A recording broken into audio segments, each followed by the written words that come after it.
with that, I'd like to introduce our speaker, John Pavlovitz, who you all know and really needs no introduction. So I'll turn it over to you, John.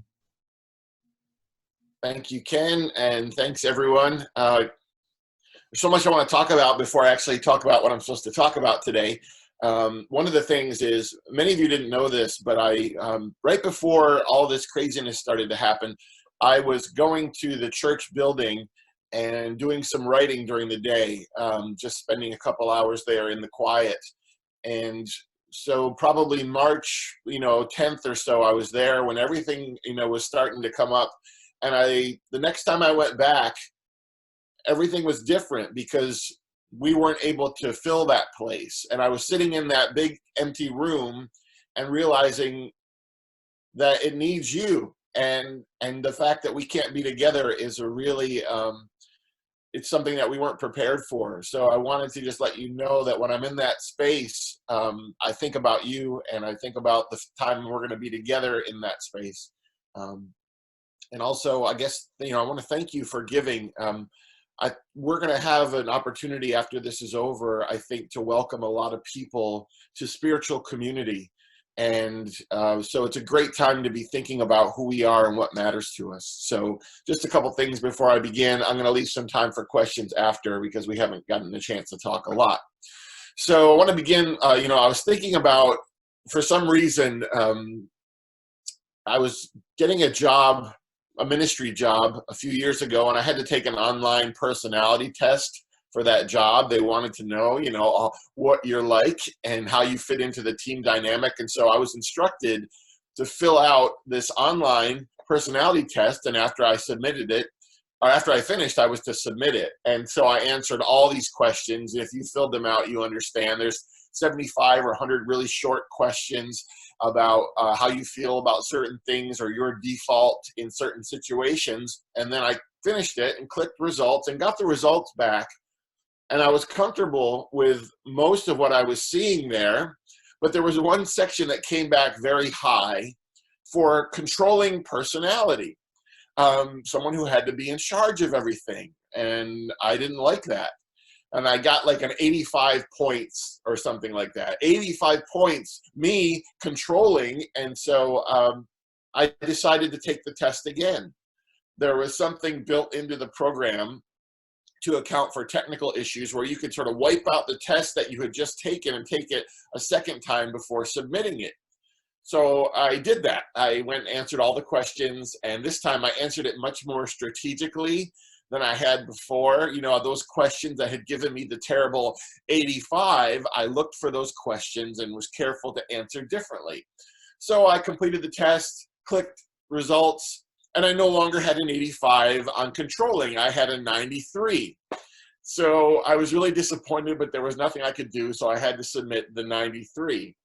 You probably can understand from that story how my parents had a nickname for me. They called me the cruise director. I always like to arrange, and I always like to plan, and I like to make sure that everyone's going to be doing this thing at this time. Some of you may be cruise directors out there. Some of you may be, control freaks. And for those of you who are there, for those of you who like to feel like you engineer and plan and prepare for every contingency, well, you've lost that, right? Many of us who are in this situation where we can't steer the events of our days. We can't write the script to our story. So we're sort of living in this improv. And many of us, we are not comfortable with that. Our nature is to have all the details, and we don't have all the details. Now, some of you are not cruise directors. Some of you are creatures of habit, defined by a sense of routine and safety and the orderly way in which you go through your days. And so much for that. Suddenly, you don't have access to the places and activities and the people who make up the regular rhythms of your day. We can't go to school or the gym or the workplace or to church. And so those of us who are creatures of habit, we are living with the disorientation of all the new and the changing and the strange. Some of us find our identity through relationships, through our tribe, through our friendships and our families and our social connections and our spiritual community. Then one week we woke up and we no longer had access to those people. We were de-tribed in a lot of ways. We couldn't have physical proximity with people. We couldn't go to book clubs and game nights and boring church meetings. If there are some of you who attend boring church meetings, right now you're probably dying for a boring church meeting. Now, some of us find our identity through the work that we do or the care that we give or the services we provide people, our roles and our careers and the stuff we call our life's work. And a couple weeks ago, much of that was taken away or interrupted, and we can't do the work that we find identity in. But if we're not control freaks and we're not creatures of habit or we're not worker bees, we've all faced adversity. Even people on this group who are just go with the flow people, if you're a go with the flow person, you have a problem because the flow we're having to go with has been frustrating and terrifying and turbulent. So I bet you've said at one point recently, I just don't know what to do. I just feel at a loss. I feel paralyzed, or I feel unsure. I feel unstable. What do you do when you don't know what to do? And that was the question I began asking as I prepared to gather with you. But then I realized that isn't the real question. The deeper question is not, what do I do when I don't know what to do? The deeper question is, who am I when I don't have a lot of the stuff that has made up who I am? What is my identity when all the familiar markers and habits and people are not available to me? When control is gone, and when routine is interrupted, and work is removed, and tribe taken away, what's left? I don't know about you, but I spent a lot of time with me lately, and the two of us don't get along very well in close quarters. Someone said to me recently, "Are you losing your mind yet?" And I said, well, actually, my mind is not taking my calls any longer. I think my sanity is ghosting me. But for most of us, we're having to face some of the bedrock stuff about who we are, the things that we fear, the worries that we have. But I think we're getting a gift right now. I think we're getting the opportunity to find ourselves again. I think we're getting a chance to discover who we are beneath the roles we play and the work we do and the tasks we perform and the routine that we're ordinarily involved with. There's a movie on minimalism that I watched where people intentionally declutter their lives. They downsize, they get rid of things that they've grown attached to or stuff they've just acquired that they no longer use. And I think what we're getting right now is an emotional minimalism. We're getting simplicity forced on us in a way. We're getting to find the elemental parts of ourselves again. We're getting to really see our fears and our wounds and our hopes. Someone asked me what I was looking forward to when this is all over, and I said, I'm looking forward to being an introvert by choice again. I can't wait to get invited to things and then not go to them. And I wanted you to think today about what you've lost during this time. I want you to think about the things that you feel, the attrition you feel, the subtraction you feel, the loneliness and the space and the isolation and the lack. Because in those places, we're called to a deeper sense of self. We're called to really find out who we are. See, soon we're going to have a better idea of what to do. We're going to get released from restrictions. We're going to have more opportunities. We're going to have options again. Soon, all of us control freaks, we're going to have more control. We're going to get to plan and organize and arrange and cruise direct again.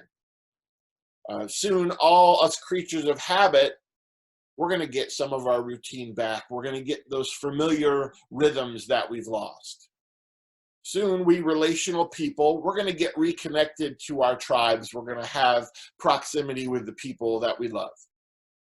Soon, we worker bees are going to get back to work. We're going to have less inhibitions. We're going to have less worries. We're going to have less restraints on the things that we like to do.